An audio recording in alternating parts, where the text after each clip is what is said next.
Eu posso ficar aqui o tempo que você quiser. Nossa aula já acabou, vamos. O assunto é livre, bater papo, tá? Roberto, vou começar da Roberto, tá? Sobre doenças. Aham. Roberto, você foi 14 anos, o rapazinho que morreu? E assim, descobriu com 5 meses, descobriu em 5 meses, faleceu, tinha um doador 100% de medula, não deu nem tempo. Entendi. Ó, é doído. Sofrido demais. Eu sei que o quanto isso deve doer aí, né? Para os familiares, para as pessoas que conhecem, que amam. Eu já tenho um nível de maturidade. Gente, eu nunca perdi ninguém que eu tão próximo de mim assim. Ah, perdi uma vozinha com 90 e poucos anos, depois um tio, outro, mas assim, ninguém tão próximo de mim assim. Então, talvez um dia, quando eu passar por isso, se eu não for embora antes, eu tenha mais culhão para responder isso, mais sentimento para responder isso, tá? Mas na minha cabecinha racional, e eu consigo conjecturar isso, estruturar isso na minha cabeça, assim, nossa matemática ela é inversa à matemática de Deus, sabe? A gente reage à morte de maneira diferente de Deus. Por quê? Quando a gente perde, Deus ganha. Sabe? O espírito volta para ele, então é uma continha oposta. Quando a Marília Mendonça morreu, eu postei isso para poder provocar mesmo, assim. Agradecendo a Deus pelos 26 anos que ele permitiu que ela passasse com a gente. Ao invés de lamentar por ela ter morrido com apenas 26 anos. E falei assim, ó, se eu fosse você, também ia querer que ela voltasse logo para perto de mim. E assim, a nossa mentalidade é muito sofrida em relação à morte. Porque a gente prefere não entender. E isso é doloroso mesmo. Nosso sentimento, nossa alma dói em relação a isso. Mas a Bíblia já fala para a gente que do pó viemos, ao pó retornaremos. Né? A gente não é nada além de pó. E se um dia a gente entrega as nossas coisas nas mãos de Deus de verdade, a nossa vida na mão de Deus de verdade, a gente precisa ser submisso, né? A gente precisa entender que a vontade dele vai prevalecer. Se um dia eu entreguei, agora é dele, eu não tenho que reclamar mais sobre isso. E ele entendeu por bem que isso acontecesse, talvez para mim, aos meus olhos, antes da hora, mas para ele na hora certa. E para quem vai, não é um problema, o problema é para quem fica. Né? E a lição fica para quem ainda está vivo, para os pais, para as pessoas que amam. Não sei se a gente consegue, em plena consciência, extrair alguma coisa boa disso.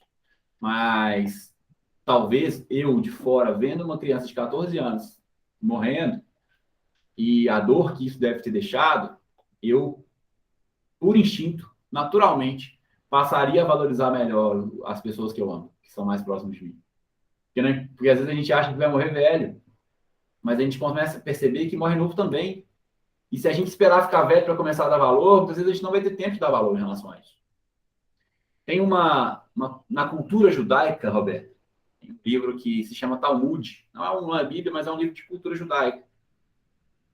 E eles falam que esse pedacinho aqui que a gente tem na boca é onde o anjo tocou na gente antes da gente vir na Terra, para que a gente esquecesse tudo que a gente viveu antes de ser gerado como ser humano. Em consonância com um salmo que fala assim, que os nossos dias já haviam sido escritos em livros antes que qualquer um desses dias tivesse sido vivido. É uma vertente forte na cultura judaica em que a gente escolhe a vida que a gente vive, a gente vai viver, antes de nascer. E muitas dessas pessoas, na verdade, essas coisas acontecem como forma de gritar, de clamar ao mundo sobre o pecado. Porque a morte existe por causa do pecado. E a morte continua existindo porque o pecado continua existindo. E é uma forma de mostrar para o mundo que o pecado ainda existe. Essas pessoas são chamadas mártires. E lá em Apocalipse fala, quando é aberto o quinto selo do livro, posso procurar aqui rapidinho, quando é aberto o quinto selo, que essas pessoas clamam, que o sangue delas clamam. Até quando? Aí a Bíblia fala sobre que até que o último venha, até que o último mártir venha. Deixa eu ver se eu acho aqui rapidinho, estava aberto aqui hoje, só olhando sobre isso. Ó, os santos e os mártires, Apocalipse 7. Tá? Dá uma olhadinha depois do Apocalipse 7. A gente troca essa ideia, se quiser me chamar depois, a gente fala especificamente sobre isso. Então, assim, a nossa continha sobre vida e morte é oposta, totalmente oposta para Deus. A gente tem dois comportamentos que pode ter, sabe? Ou lamentar porque alguém se foi, ou agradecer por ela ter passado esse tempo todo com a gente. E se a gente começa a aprofundar nisso, a gente conseguir entender quão corajoso foi de poder escolher, né, nessa cultura que eu disse, poder escolher ser um mártir, sabe? Vir, nascer e morrer tão cedo, morrer fora de hora, porque para poder anunciar, para poder mostrar para o mundo que o pecado ainda existe, por isso que a morte está aqui, sabe? Chamar a nossa atenção para isso, porque no mundo sem pecado ele não morreria. E assim, além da disciplina aos pais, às pessoas que amam, de mostrar o valor que uma vida tem e que não é necessário, não precisa esperar que fique velho para poder valorizar, a gente encontra várias respostas, sabe? Várias lições numa morte dessa. Acho que ainda assim, os planos de Deus são ocultos, sabe? Os planos de Deus não são passíveis do nosso entendimento, pelo motivo que eu dei no começo da aula. A gente não vai conseguir colocar uma razão sobrenatural na nossa consciência natural. Se a gente conseguir reduzir o mundo, reduzir Deus para a nossa consciência humana, a gente torna Deus mais humano do que a gente. Ele é muito maior do que a gente. Ele é o Deus, Roberta, que a Bíblia fala que toma as estrelas todas bem contadas, a qual ele chama cada uma pelo nome. Se a gente for pensar que existe 3 vezes mais estrelas no céu do que grão de areia na terra, a gente não tem noção da magnitude que é isso. Então, nos resta aceitar. E isso é ter fé, sabe? Aceitar que os planos deles são muito maiores do que o nosso. E que por mais que a gente não entenda agora, a gente confia, a gente entrega. Valeu? Beleza, obrigada. Matar essa. E para onde que a gente vai depois que a gente morre, Fernandinha? Pois fala aí para nós. Você falou aquela hora, né, que nosso espírito fica à disposição de Deus, né? Vou falar um negócio para vocês aqui. Vocês estão me vendo? Vocês estão vendo uma... Peraí que tá abrindo.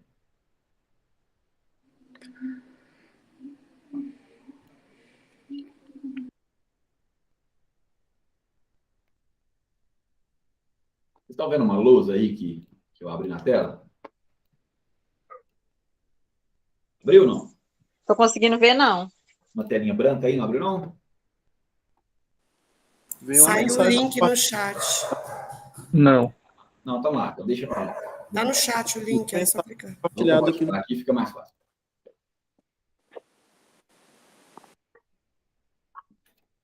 Fernandinha, tem um conceito teológico que fala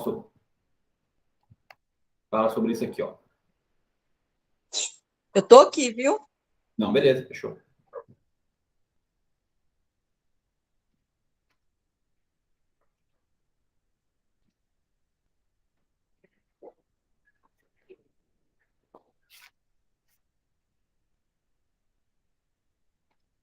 Ó.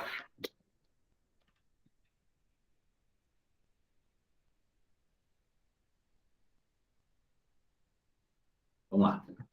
Esse lugar aqui, a Bíblia chama de Sheol.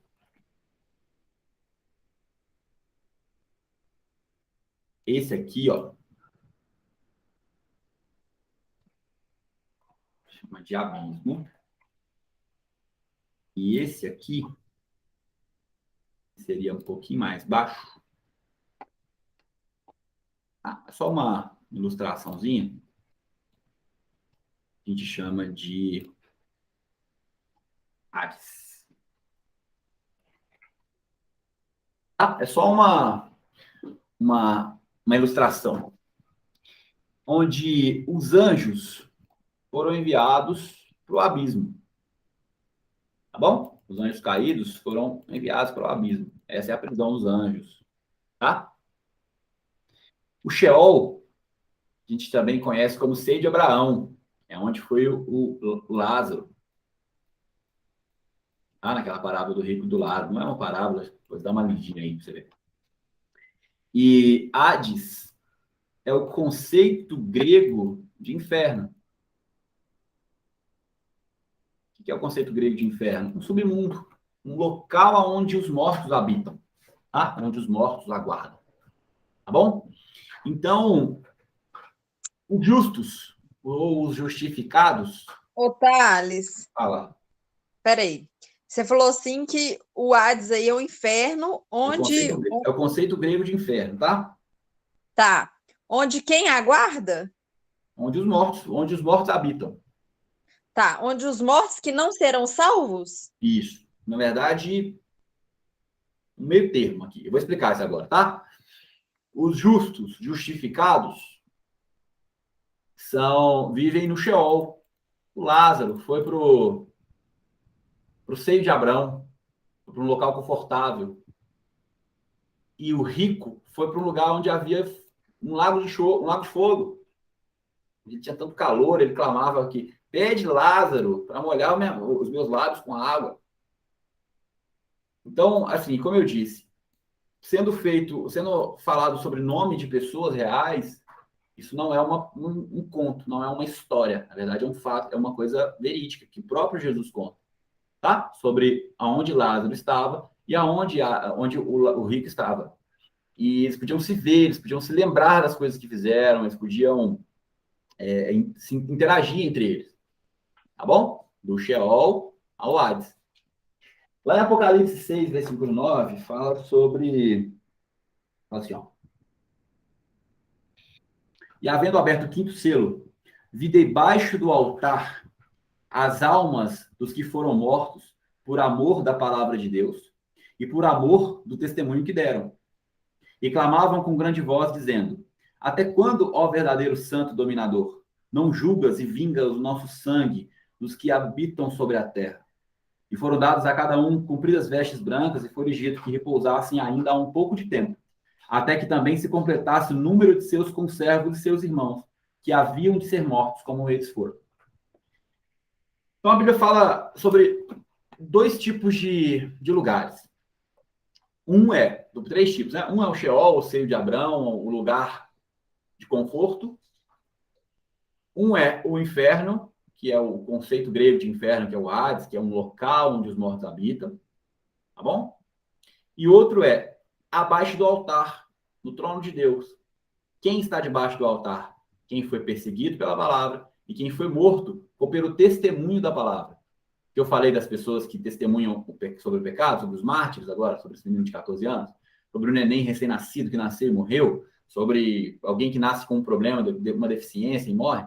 Pessoas que acusam a imperfeição por causa do pecado e pessoas que morreram por perseguição do pecado ou da palavra de Deus, na verdade. Tá? Então, tem um lugar abaixo do trono. Existe um lugar onde se chama Hades, inferno. E existe um lugar onde se chama Sheol, ou seio de Abrão. Vou parar aqui, Fernandinho, porque acho que eu te contei aí os três lugares aí onde é possível que uma pessoa vá depois da morte. É um mistério para mim também. Eu ainda fiquei com dúvida. Qual que é a sua dúvida? A minha dúvida é assim, tá? Você mostrou o mapinha aí, onde as três pessoas vão. Aí nós vamos ficar nesse lugar até ressuscitar, é isso? Então, aí eu falei que parava por aqui, porque eu vou entrar numa escatologia profunda. E que é um conceito, aí eu posso até falar, tá? Não tem problema nenhum em falar sobre isso, só que eu preciso que vocês entendam que é uma coisa que eu também estou em construção, tá? Eu estou construindo em mim um conceito sobre esse tema de escatologia. Existem 7 linhas escatológicas para a gente poder seguir. Muitos pastores nem pregam sobre o Apocalipse porque falam, não sei Apocalipse nem para mim, quem dirá para poder ensinar para vocês. Tá? Mas, ó, eu entendo sobre escatologia, sobre morte, sobre inferno, sobre eternidade e sobre caráter de Cristo, caráter de Deus, assim. Aí, vocês me provocaram para falar uma coisa que eu tenho mastigado durante algum tempinho já. Acho que a sua pergunta é essa, Fernandinho. Por exemplo, assim, ó, eu vou ficar eternamente queimando no inferno? Ah, eu não, mas alguém que não aceitou Jesus vai ficar eternamente queimando no inferno? Eu acredito que não. Eu postei no grupo esses dias lá um debate sobre... Você lembra? Quem vai lembrar disso? Uma foto lá de um debate de dois caras falando sobre o inferno, o castigo é eterno ou é temporário. Postei isso lá. Achei que não resolveram nada. Falaram, não explicaram nada mesmo. Mas qual que é o meu conceito de escatologia, tá? O que eu entendo sobre escatologia? Morreu hoje, Fernandinho. Quem é salvo, está num lugar salvo. Está num lugar de conforto. Está no seio de Abrão, por exemplo. Tá? Num lugar em que vive uma plenitude de alguma coisa, aguardando a volta e aguardando que as coisas se cumpram. Tá? Porque o tempo cronológico, o cronos que a gente vive, né? Do cronômetro, do nosso tempo que a gente vive hoje, chama cronológico, ele só existe no mundo natural. O mundo espiritual é a eternidade, não existe passado, presente e futuro.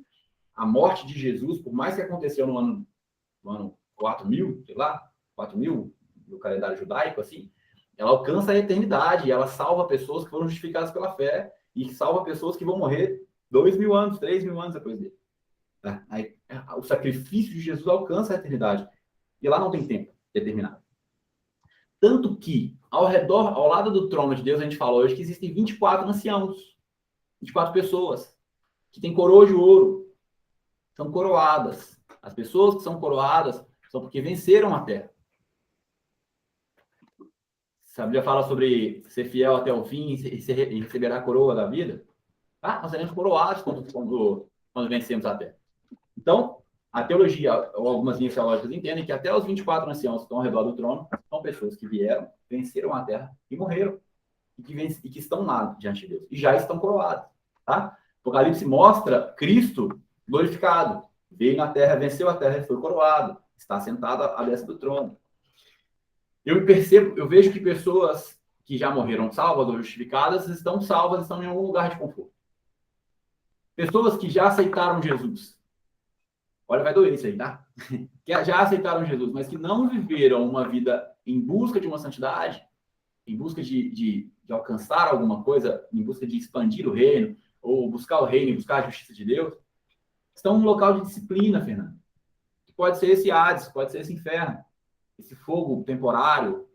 Para mim, o inferno é um inferno temporário, porque não faz parte do caráter do Deus que eu estou conhecendo que pessoas passem uma eternidade sendo castigadas por uma coisa que elas fizeram. E Apocalipse fala que o mal vai ser extirpado da terra, o mal vai ser retirado da terra. Então, por que pessoas más vão passar a eternidade num período em que o mal não vai existir? Então, assim, eu entendo para construir isso. Quem é salvo, está sendo salvo, está num lugar confortável. Quem morreu, aceitou Jesus, mas que não tem obras de justiça para poder viver uma vida eterna, para viver uma vida de plenitude, para poder reinar com Cristo, está num lugar sendo aperfeiçoado. Hebreus fala que Jesus foi aperfeiçoado por meio do sofrimento. Nós estamos sendo aperfeiçoados por meio do nosso sofrimento. Jesus fala com Paulo assim, ó, a minha graça te basta e o meu poder se aperfeiçoa na sua fraqueza. As coisas são aperfeiçoadas na nossa fraqueza. Então, eles estão passando creio eu, tá? Que estão passando por um local de aperfeiçoamento através do sofrimento. E pessoas que não aceitaram Jesus e que morrem, para onde vão? Simplesmente morrem. Por quê? Tá, mas as pessoas os ímpios, não aceitam Jesus, fez coisa ruim na terra o tempo inteiro e morreu, vai sumir? Vai sumir. Vão ser julgadas. Tá? Serão julgadas, mas por uma morte eterna, por um limbo. Sabe por quê? João 3,16 fala assim, ó, Deus amou o mundo de tal maneira que deu seu único filho, para que todo aquele que nele crê não pereça, mas tenha a vida eterna. Tá? Paulo fala sobre o dano da segunda morte. Nós não conheceremos o dano da segunda morte. E nós viveremos eternamente. Quem? Quem crê em Cristo. Tá bom? Aquele que crê em mim, ainda que morra, viverá. E quem não crê? se a vida eterna é um presente para quem creu, e quem não creu não pode viver eternamente. Ou todos nós veremos eternamente, independente de crer ou não. Por isso eu não creio que o castigo é eterno para as pessoas, mas um castigo temporário para que amadureçam as pessoas. Quem estiver vivo quando Jesus voltar, eu acredito em 3 momentos de arrebatamento. Aí as pessoas falam assim, ó, a igreja vai passar por tribulação? Eu perguntei assim, ó, o Diego, um missionário, me perguntou essa semana, estava aqui em casa e falou assim, ó, e aí, a igreja passa por tribulação? Falei, cara, quem é a igreja? Porque dentro da igreja existem vários tipos de pessoas. Pessoas em vários estágios de amadurecimento. Aqueles que já estão maduros, e eu creio que isso se assemelha com a colheita, sabe? Aqueles que já estão maduros são as primícias, são os que são colhidos primeiro. Se é o sofrimento que te amadurece, olha essa lógica. Se é o sofrimento que te amadurece, tá lá escrito em Hebreus, hein, gente? 1 e 2, assim. Jesus foi feito perfeito pelo sofrimento, tá? Então, se é o e Atos 14, 22 fala assim, ó, nos importa passar por grandes tribulações para poder herdar o reino. Então, se é o sofrimento que nos amadurece e que nos faz herdar o reino, quem já passou por sofrimento suficiente, que já está maduro o suficiente, é colhido como primícia. E vai para debaixo do trono, vai para diante do trono de Deus, aguardar a volta de Jesus. Aqueles que... Aí inicia-se um processo que a Bíblia chama de tribulação. Tribulação e grande tribulação são períodos de 7 anos. A última semana de Daniel. Pode ir, Gabi. Beijo. Valeu. Depois eu te mando essa aula de estar gravando. São períodos de 7 anos a última semana de Daniel. Sabe disso? Já ouviu falar disso? É assim, ó. Lá em Daniel, o anjo deu para ele uma revelação sobre 70 semanas de anos, que terminaria 7 anos depois da morte de Jesus. Só que com a morte de Jesus, a gente passa por um período na história que chama Era da Graça, onde essa última semana foi interrompida. Então, se cumpriram 69 semanas de anos. 690 anos, se não me engano. E agora a gente precisa passar por mais 7 anos, a última semana. E essa última semana está interrompida. E ela vai voltar a ser contada com o arrebatamento das primícias. E é onde vem o anticristo. E engana o mundo por 3 anos e meio. Por um período que se chama tribulação. Onde ele vai sinalizar, marcar as pessoas. Uma marca na mão, na testa, como era feito pelas ofertas de Deus antigamente. A gente fala disso uma outra hora. E ele vai marcar as pessoas. E as pessoas marcadas vão comprar, vão poder viver uma vida normal. Mas as pessoas que não forem marcadas vão ser perseguidas. Aí vão começar o sofrimento. E pensa uma coisa. A gente ouviu falar disso a vida inteira. A gente sabe que onde que isso vai vir, vai para o chip, vai para o código de barra, aquela coisa que a gente sempre ouviu falar. A gente nunca sabe o que é, mas a gente deduz. E a gente vê as coisas acontecendo. Imagina, tô aqui. A gente começa a enxergar as coisas acontecendo. Apareceu um cara com um governo único, que detém todo o poder militar do mundo. E agora uma só moeda, a gente compra e vende sem dinheiro. Agora a gente compra e vende através de um código, de um número, de um chip, sei lá. Uma conta única, não sei como é que isso vai se manifestar. Tudo que a gente aprendeu na escola bíblica, quando a gente era criancinha, ou no decorrer da nossa vida, a gente começa a perceber. A gente começa, cara, eu não vou pôr esse código, porque esse cara é o anticristo. Pô, as pessoas já foram arrebatadas, agora eu tô aqui, eu não vou aceitar esse cara, não. E agora você começa a participar de um sofrimento, de perseguição, de fome, não poder comprar, não poder vender, enfim, de vários problemas que você vai passar durante a sua caminhada nessa terra. As pessoas vão voltar a viver 120 anos. A gente vai sentir dor, vai querer morrer e não vai conseguir. Então a gente vai passar por um sofrimento danado. E mais esse sofrimento vai levar a gente para um nível de maturidade, de amadurecimento. E aí a gente volta com Jesus nas nuvens. E aí a gente governa sobre a terra durante esses 1000 anos. E é um governo imposto. E pessoas, e a gente vai governar sobre pessoas.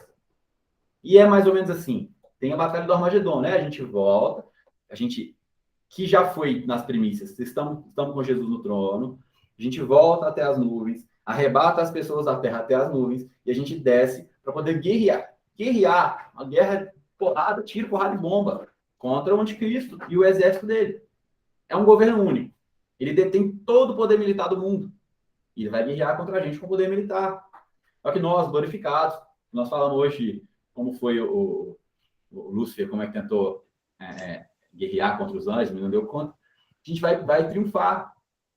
E a batalha de Armagedon significa a batalha sangrenta. O significado é a batalha sangrenta, onde haverão rios de sangue que alcançarão os freios dos cavalos, ou seja, 1,5 m, 2 metros, onde o cavalo alcança o freio da boca do cavalo. Rio de sangue daquela altura. Muita gente morta, uma guerra muito forte. Guerra mesmo, poderio militar. E tomando o poderio militar do anticristo, a gente exerce o nosso governo durante 1000 anos. O diabo vai ser preso, depois o diabo vai ser solto de novo, vai voltar a enganar as nações, enfim. E as pessoas que não se converterem no caminho, um dia vão morrer e serão esquecidas. E as pessoas que se converterem no caminho serão lembradas, apesar de serão perseguidas, serão amadurecidas e serão arrebatadas. Todos nós viveremos no céu, num local perfeito. Na verdade, não no céu, mas num conceito de céu, que é a nossa terra. Depois disso tudo vai ser purificada com fogo e a gente vai poder restaurar a nossa terra aqui. Mas até lá, o que diferencia quem já vai ser salvo, quem vai reinar ou não, é o sofrimento que a gente passa no caminho. Por isso que eu creio que o inferno é temporário. O inferno é um conceito de inferno grego do Hades, ele surge num período grego, esse conceito não existe muito antes disso, e ele começa a falar sobre sofrimento, e o sofrimento é que fala sobre maturidade. Então, durante esse período de inferno, as pessoas amadurecem, ou num local chamado Hades, ou numa terra de perseguição. Sobre os judeus, a Bíblia fala assim, tomara que não dê no sábado, nem que dê no inverno. Ai das mulheres com criança de colo. Porque ele vai começar a perseguir os judeus, e isso deve acontecer em Jerusalém, e isso no sábado, por exemplo, no Shabat, as pessoas eles falam, tomara que não caia no sábado, porque eles não andam mais de 1 quilômetro no Shabat. Se tiver no inverno, os topo das montanhas são de gelo, eles não vão poder fugir para as montanhas. Coitado das mulheres grávidas, quem estiver amamentando, imagina você fugir para a montanha grávida ou carregando criança de colo. Que sofrimento. Sabe, Jesus fala aí sobre isso para os judeus. Como vai ser difícil para eles, sabe? Então, é nisso que eu acredito, que o inferno é um inferno temporário, que o inferno está lá para amadurecer as pessoas que ainda não são maduras, que vão amadurecer no inferno ou que vão amadurecer na terra, de acordo com a tribulação, e que as pessoas que já estão amadurecidas, que já foram perseguidas, que já sofreram o suficiente por causa de Jesus, já se absteram da vida e que já buscam o reino de Deus ou expandir esse reino de alguma forma, serão colhidas antes, outras durante, outras depois, dependendo do nível de maturidade. Ah, Thales, mas aí é fácil, vou deixar para citar Jesus lá no finalzinho. Beleza, mas a nível de sofrimento que a gente vai passar não vai ser menor. Cara, e envolve dor, envolve pranto, envolve... Eu não imagino uma loucura que deve ser isso, cara, lá na frente. Então, essa é a estrutura que eu tenho de escatologia, de fim dos tempos, assim. Como é que essas coisas vão acontecer? Pergunta, Fernandinho. Pode abrir o microfone e perguntar, pode me interromper, também não. Tá tranquilo. A mão tá levantada aí, achei que você ia perguntar. Foi mal, esbarrei. Tranquilo, já baixei aqui. Opa. Tranquilo. Dúvida, Luana? Primo, quer falar uma Não, coisa? a gente já tinha conversado sobre isso já. Você já tinha me falado isso. Fechou. Tudo bem Já, né? esclarecido. Costumo falar Já. sobre isso, não. Precisa amadurecer. A gente já tinha conversado sobre isso. Você tem me provocado muito sobre escatologia, tá? Vai ser a minha força agora de estudo para janeiro. Vou estudar muito escatologia agora. Última Vamos pergunta. nessa. Bora. Batismo... tatuagem. Quem perguntou sobre batismo espiritual? A Dani, né? Ô, Dani, você tá aí? Dani. Estou aqui. O pessoal chegou aqui em casa, mas eu estou ouvindo vocês. Você quer falar agora ou você quer falar daqui a pouquinho? Não, eu queria saber sobre a questão do batismo espiritual. Não, pode ser agora ou quer que faça daqui a pouco? Pode ser. Seguinte, batismo no Espírito Santo. O que é o batismo no Espírito Santo, Dani? Significar isso. Orar em línguas é um sintoma do batismo do Espírito. A gente falou isso sobre os dons do Espírito. Tem gente que profetiza, tem gente que ora em línguas, tem gente que discerne a oração de línguas, tem gente que tem discernimento de espíritos. Enfim, são vários sintomas de que você foi batizada pelo Espírito Santo. Orar em línguas é apenas um deles. Tá? E os dons do Espírito são provocados, são buscados. E como é que a gente flui nos dons do Espírito? Se movendo, provocando, tentando, fazendo, testando, pedindo, sabe? Se movimentando em relação a isso. O que é o batismo no Espírito Santo? É entender que agora você tem um Espírito, né? Que você se reconectou a um Espírito. E que agora você se movimenta, você interage também no mundo espiritual. Tem uma passagem que Paulo chega lá em Éfeso e ele vai falar com os discípulos lá, ele fala assim, e vocês receberam o Espírito Santo quando creram? E o cara falou assim, cara, nem sabia que existia Espírito Santo. Mas no que vocês foram batizados então? Foram batizados no batismo de João. O batismo de João é um batismo de arrependimento, mudança de comportamento, mudança de mentalidade. Paulo orou para eles e eles foram batizados no Espírito. É entender que existe um Espírito, que esse Espírito Santo se move em você. Eu ouvir a voz do Espírito Santo é um sinal que você foi batizado no Espírito. Ou seja, ser batizado, ser mergulhado no Espírito, ser introduzido no Espírito, ser afundado no Espírito. Então, quando você é afundado, você é introduzido, mergulhado no Espírito Santo, as obras do Espírito começam a prevalecer sobre você. O seu caráter começa a ser mudado pelo Espírito e você passa a ouvir a voz do Espírito Santo. E assim, conforme for dotado, de acordo com a sua capacidade, começa a receber dons do Espírito. Dom de profecia, dom de cura, dom de discernimento de espírito, dom de orar em línguas, dom de discernir, Otávio, traduzir as línguas, e alguns outros que nós falamos na última aula. Entendeu, Dani? Entendi. Então eu tenho que buscar, né? Por exemplo, eu posso ter sido batizada pelo Espírito, mas não ter recebido os dons espirituais. Aí eu tenho que buscar. Isso. Tá. Algum dom você tem. Você precisa entender isso, Entendi. sabe? E orar em Entendi. línguas não é o principal deles. Na verdade, aqui que ora em língua, porque... Paulo fala que ora para edificar a si mesmo. Sim. Porque o que acontece? Esse final de semana, eu estava numa casa que tinha uma pessoa que fala que é pastora, mas que é pastor, né, no caso. Mas não vou entrar nesse detalhe, não. E aí ele falou que não precisava ser batizado em espírito para orar em línguas. E eu falei que sim, só que eu não sabia onde que estava isso na Bíblia, entendeu? Para falar. E eu peguei e simplesmente me calei, porque outras coisas vieram em discussão, e aí eu fiquei com raiva e fiquei calada. O pior tipo de crente é o crente chato. Exato. E outra coisa, para mim, o pior tipo de crente é o crente hipócrita, entendeu? Que fala que é crente, que tem princípios cristãos e está fazendo tudo ao contrário. Então, isso para mim é o pior. Mas tá amadurecendo. Mas aí, enfim, aí é por isso que eu queria saber, eu fiquei com essa dúvida. Falei, gente... 1 Coríntios 12, tá? Vou abrir aqui agora, tá. Ô, Thales. Oi, Fernandinho.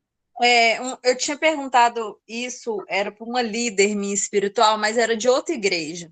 Ela tinha me falado que são duas coisas diferentes. Uma é ter os dons do Espírito e a outra é ser batizada pelo Espírito Santo. Que ter os dons do Espírito assim, você pode receber um dom do Espírito, como pode receber vários dons do Espírito. Mas que ser batizada pelo Espírito, por exemplo, a pessoa que fala em línguas, ela foi batizada pelo Espírito Santo. Que toda pessoa que for batizada pelo Espírito Santo vai falar em línguas. Mas nem toda pessoa que tem os dons do Espírito vai falar em línguas. Eu não sei se eu entendi bem, mas eu vou dar minha opinião. O que eu penso sobre isso.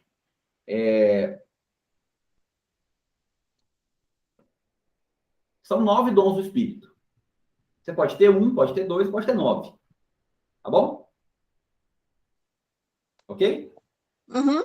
Tá. Você pode ter 1, pode ter 2, pode ter 9. Existem 9. Quais são os 9? Palavra de sabedoria. Palavra de conhecimento. Então, sabedoria e conhecimento são coisas diferentes. Fé. dom de cura, operação de maravilhas, dom de profecia, dom de discernimento de espírito, variedade de línguas, que é a oração em línguas, e interpretação de línguas. Se você não fala em línguas, não tem variedade de línguas, mas você tem dom de profecia, você foi batizado no Espírito? Sim. Se você não fala em línguas, mas você tem o dom da fé, se você não fala em línguas, mas você tem o dom de palavra de conhecimento, ok. Paulo fala assim lá em 1 Coríntios 12, assim, ó. Acerca dos dons espirituais, não quero que você seja ignorante. Você sabe que vocês eram gentios, levados aos ídolos mudos, conforme vocês eram guiados. Portanto, eu quero te fazer entender que ninguém fala pelo Espírito de Deus e diz: Jesus é amaldiçoado. Ninguém que fala pelo Espírito vai amaldiçoar a Cristo. E ninguém pode dizer que Jesus é o Senhor, senão pelo Espírito Santo. Então é o seguinte, se um dia a gente abriu a boca para confessar que Jesus é o Senhor, é uma ação, é uma atuação do Espírito Santo em nós. Tem diversidade de dons, mas o Espírito é o mesmo. Quem ora, quem profetiza, quem tem dom da cura, age pelo mesmo Espírito. Toda manifestação, mas a manifestação do Espírito é dada a cada um para o que for útil. Então, assim, ó, a distribuição dos dons do Espírito é de acordo com a utilidade daquilo para você. O seu meio, da maneira que você vai influenciar, para o que for útil para você. Porque a um é dado pelo Espírito, pelo Espírito, é dada a palavra de sabedoria. Outro, pelo mesmo Espírito, a palavra da ciência. A outro, pelo mesmo Espírito, a fé. Entendi. Então, assim, a cada um, o Espírito Santo dá de acordo com a vontade.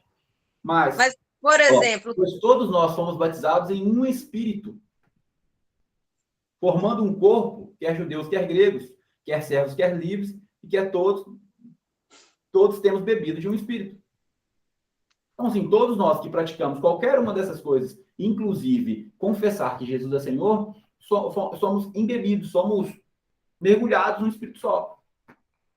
Então, mas pode ter uma diferença, por exemplo, da pessoa ter a presença do Espírito e ser batizada pelo Espírito? O que é ter a presença do Espírito? Por exemplo, né, uma pessoa que acabou de confessar que Jesus Cristo é o Senhor e Salvador. Ela confessou isso, quer dizer que ela foi batizada pelo Espírito Santo ou que ela está com a presença do Espírito Santo? Porque ela não faz isso se não for orientada pelo Espírito. Então, mas aí foi dada pelo Espírito porque ela acabou de ser batizada pelo Espírito Santo, é isso? Isso. Os dons são dados pela utilidade. Conforme ela começa a operar o mundo espiritual, a entender o mundo espiritual, ela começa a receber dons. Entendi.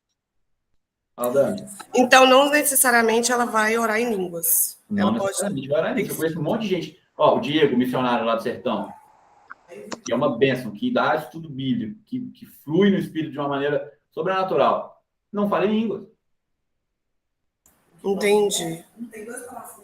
É porque eu ficava com essa na cabeça também, que todo mundo que é batizado no Espírito ora em línguas. Não é isso. Esquece. Não é. Obrigada, Thales. Orar em línguas é um dos sintomas, um dos dons do Espírito. Não é o principal, nem é um determinante para que essas coisas aconteçam. Entendi. Fala, Lu. Ô, Thales, era isso que eu ia falar, porque a gente já conversou sobre isso também, mas é porque toda pessoa, quando a gente fala assim, ser batizado no Espírito, a gente tem na nossa, pelo menos eu tinha na minha cabeça, que tem que acontecer uma coisa sobrenatural para eu ser batizada no Espírito, e não é, depois da aula dos dons do Espírito, agora eu já tive mais clareza, que é igual você falou, é palavra da sabedoria, conhecimento, fé, dom da cura, mas antes eu tinha isso muito na minha cabeça, que só se acontecesse uma coisa sobrenatural que eu seria batizado no Espírito. Eu vinha aquele mover danado, de a sala encher com fogo, com língua de fogo, com vento impetuoso, aí te batizava no Espírito. Aqui Atos 2 não é Atos 2, quando fala do vento impetuoso, as línguas como de fogo, desce do céu, e todos começam a falar no mesmo idioma, que eles passam a ser entendidos. Aquilo é um marco da chegada do Espírito Santo. É só um marco que já estava na Terra. Como assim? Jesus fala assim, ó, eu vou para vir o Consolador. Eu estou indo, quando eu for, vai vir o Consolador, que o mundo não recebeu, mas que habita em vós. Percebeu? Quando eu for, vai vir, futuro. O mundo não recebeu, passado, mas que já habita, presente. Ó, quando eu for, ele vai vir, mas ele já está aqui. Entende? Quando a gente crê, a gente recebe o Espírito. Paulo fala assim, ó, não receberam o Espírito Santo quando creram? Cara, eu nem sabia que existia um Espírito Santo. Então, vem cá, agora você sabe que recebeu o Espírito. É isso que a gente fica pensando, que tem tipo, que aconteceu uma coisa muito sobrenatural. E igual você, você falou assim, que a gente é mais edificado, igual esse de orar em línguas, que quando a pessoa ora em línguas, ela está se edificando, não está edificando o outro porque o outro não entende. Então é bem melhor a gente dar uma palavra, um consolo, algum conselho, alguma palavra de conforto para a pessoa que está edificando outras pessoas, ao invés de estar só se edificando. Isso é batismo do Espírito Santo do jeito, não é isso? É isso que Paulo fala. O maior dos dons é dom de profecia. Você edifica todo. Não edifica a si mesmo. Então tá tudo Gente, certo. É um marco que a gente tem de toda a vida. Eu também achava isso até há pouco tempo, antes de começar a estudar.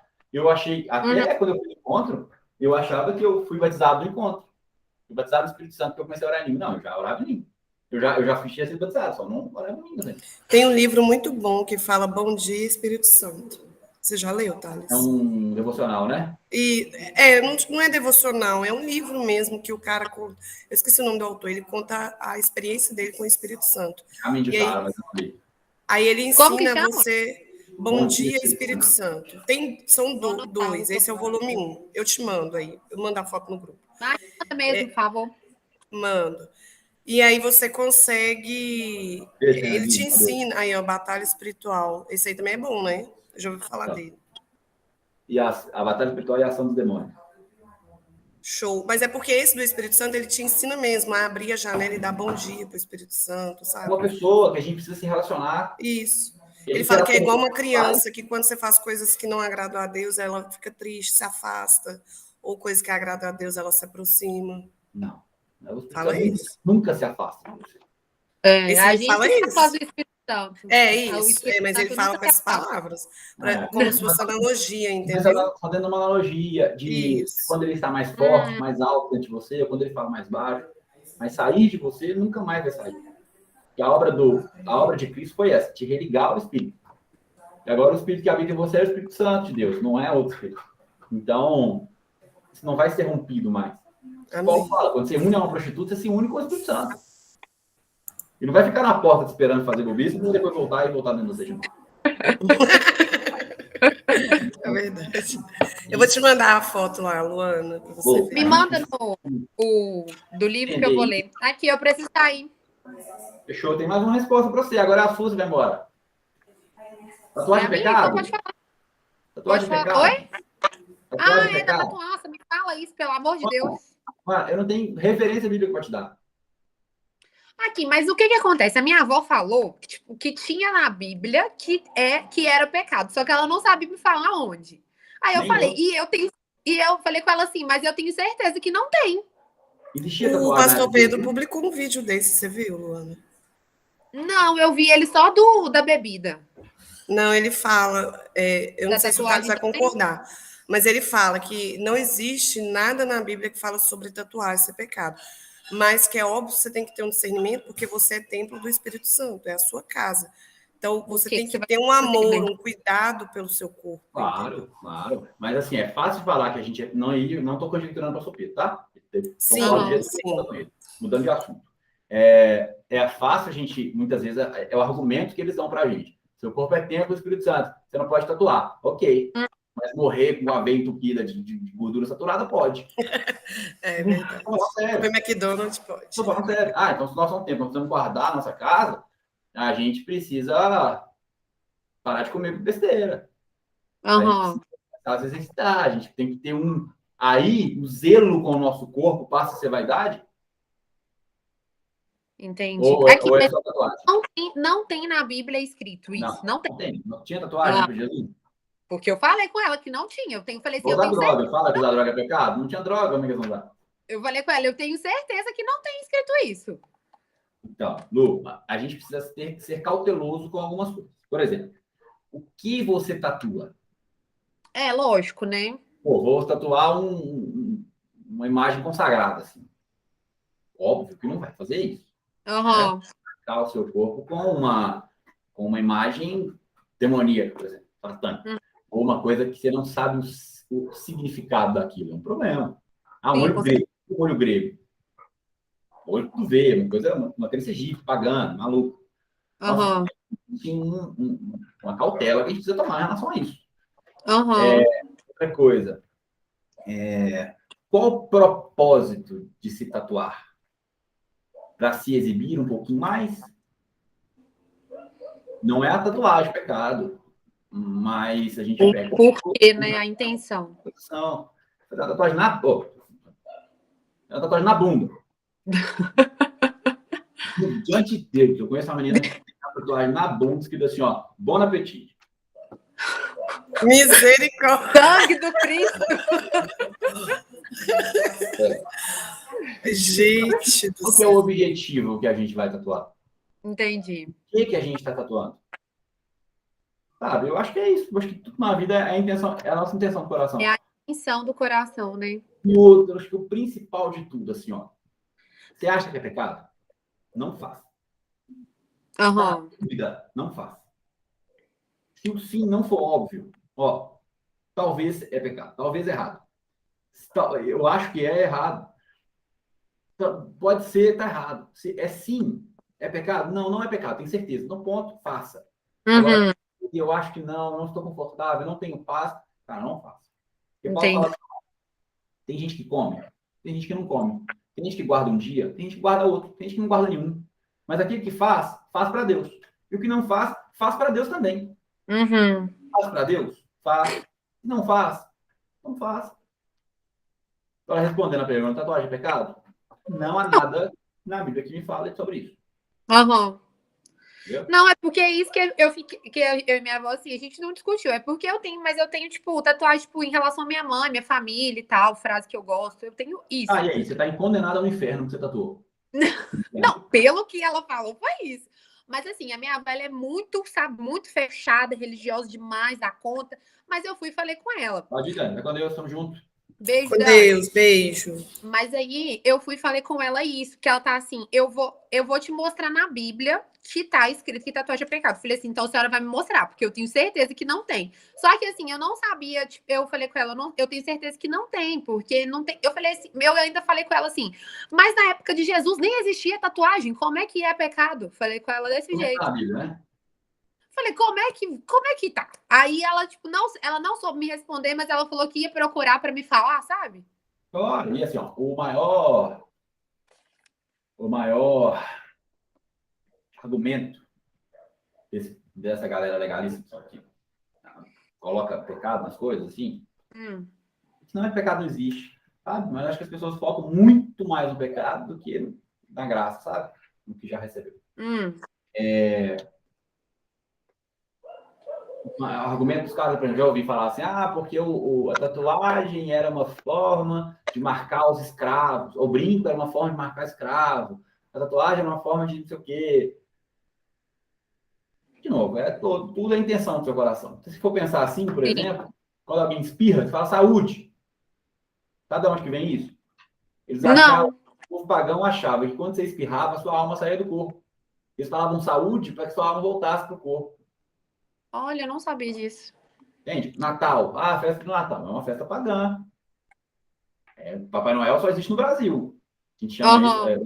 Lá fora é Santa Claus, é São Nicolau. Que é um então, santo, assim, né? É um santo, é uma festa pagã, uma festa de um deus romano, inclusive. A gente comemora o Natal em relação a isso? Eu não. Eu também não. É uma oportunidade que eu tenho de relembrar o mundo que nasceu um Cristo, um Redentor. Nascimento de Jesus. Exato. Sim. Então, assim... Mas isso que você falou também, tipo, que a desculpa é falar, que o nosso corpo é o templo, isso é bem... Que a minha avó falou, porque ela falou exatamente isso, que a gente tem que cuidar do nosso corpo. Eu falei assim, mas eu não tô deixando de cuidar do meu corpo, falei com ela, sabe? Gabriel Magalhães falou isso. Meu corpo é templo do Espírito Santo. Eu tô cuidando dele, deixando ele cada vez mais bonito. Fitness, né? Com certeza. Claro, inclusive. Com certeza. Não. Gostei, agora eu tenho mais argumentos para falar. Mas assim, vai ter muita intenção do que você faz e muita intenção que você faça isso. Sim. Até E como eu falo com minha avó, se ela não concorda, ela não faz, porque ela tem pavor, ela detesta. E ela é daquelas que assim, que não corta o cabelo, sabe? Que só usa. Eu e minha irmã, a gente tava indo embora. Aí ela, não vou com vocês no portão, não, porque eu não saio na rua de bermuda, sabe? Umas coisas assim. Ela é bem religiosa desse jeito. Aí eu tava conversando com ela, eu falei assim, vó, isso me afastou muito tempo de Deus. Então, assim, hoje eu tenho um outro pensamento. Lógico que eu respeito da senhora, mas só que isso às vezes te impede até, sei lá, de ser mais feliz, porque eu falei com ela, tava falando comigo assim que tem lugar, que tem igreja que ela vai que ela não passa rímel, por exemplo, que isso é vaidade. Falei, claro que não, isso é autocuidado, a senhora não pode se sentir bonita. Mas e se para ela for vaidade? Entende? Mas não é porque ela usa. Mas ela fala que em certos lugares que ela vai, em certas igrejas, que eles falam que é vaidade, entendeu? Que para o pessoal da igreja é vaidade. Entende? Entendeu? Religião mata muito, né? Nossa, meu Deus, me livre. Mas é isso Mas que aqui você me esclareceu, viu? Muito obrigada. Abrir o nosso entendimento e abrir nossa boca, para que a gente consiga resgatar essas pessoas, sabe? Que foram feridas, foram Sim, mortas. com certeza. E E com certeza eu vou falar com ela sobre isso. Agora eu tenho um argumento para debater. Mas não é debate, não. Princípio é Não, não amor. vou debater, não, mas eu vou falar com ela, entendeu? Eu vou falar assim: olha, vó, o meu pensamento é esse, mas a senhora acha que a senhora. Igual eu vou falar com ela, igual você falou. Se a senhora não concorda, não faço. Eu falei isso, não, você que falou. eu falo com ela. Aqui, obrigada, viu? As ordens. Valeu, viu? Tamo junto. Beijo, com Deus. Valeu.